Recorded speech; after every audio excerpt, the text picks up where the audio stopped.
ప్రతిదానికి ఒక సిస్టమ్ ఉంటుంది. ఆ సిస్టమ్‌కి ప్రత్యామ్నాయం ఉంటది. ఇదివరకటి రోజుల్లో అంట్లు తోమడానికి మనిషి కావాలి. తర్వాత వాషింగ్ మిషన్ అంట్లు తోమే మిషన్స్ వచ్చినియి. బట్టలకి ఇదివరకు ఖచ్చితంగా మనిషి సోపు ఇయన్నేసుకొని ఉతకాల. ఇవాల్టి రోజున వాషింగ్ మిషన్ వచ్చేసినాయి. ఇట్లా ప్రతిదానికి ఒక ఆల్టర్‌నేటివ్ నిదానంగా వస్తా ఉంటది. ఇప్పటిదాకా ఏదైతే రేర్ ఎర్త్ మినరల్స్‌కి చైనా మీద ఆధారపడుతున్నారు. ఆ రేర్ ఎర్త్ మినరల్స్ ఎందుకు? ఆర్టిఫిషియల్ ఇంటెలిజెన్స్‌కి సంబంధించినటువంటి చిప్స్ తయారీకి, అలాగే ఎలక్ట్రిక్ వెహికల్స్‌కి, ఈవీస్‌కి వీటన్నిటికి కూడా.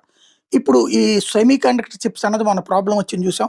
ఇప్పటికి కూడా ఆ ప్రాబ్లమ్ ఫేస్ చేస్తున్నారు. దానికి అనుగుణంగానే ప్రపంచవ్యాప్తంగా కొత్త కొత్త సెమీ కండక్టర్ చిప్స్ తయారీ కంపెనీలు పెట్టడం, భారతదేశంలో కూడా దానికి పీఎల్ఐ కింద పెర్ఫార్మెన్స్ లింక్డ్ ఇన్సెంటివ్స్ కింద ప్రోత్సహించడం, ఇట్లాంటియన్నీ చూస్తున్నాం. ఇప్పుడొచ్చేటప్పటికి తాజాగా ఇండియా ఆర్టిఫిషియల్ ఇంటెలిజెన్స్ మిషన్ వాళ్ళు, గవర్నమెంట్ కలిపి ఏఐఆర్ఏడబ్ల్యూఏటీ అన్నటువంటి ఎయిర్ వాట్ అన్నటువంటి ఒక